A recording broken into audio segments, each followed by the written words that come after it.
trong mồm ta đo trong nào phải là gió bán này trong lẹ buôn nó nóng đây là gió bán nó trong là xoay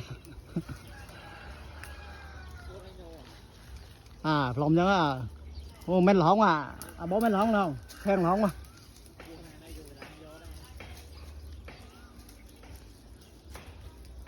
nè cảm phiệt dọc mồm là nơi trong là xoay vào nơi cái bài cho răng mua tờ lề nơi cỏ mày đó là men lỏng em á nè khen lỏng á lông đo rồi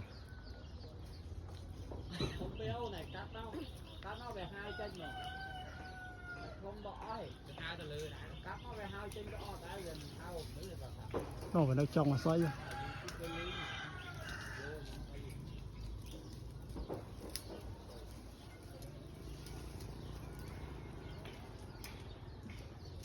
phải nơi cua quay vào bò rồi cua làm tay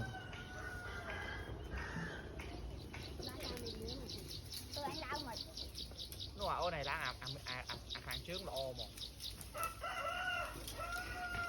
nó cái đèn đã cho không mà con đâu mà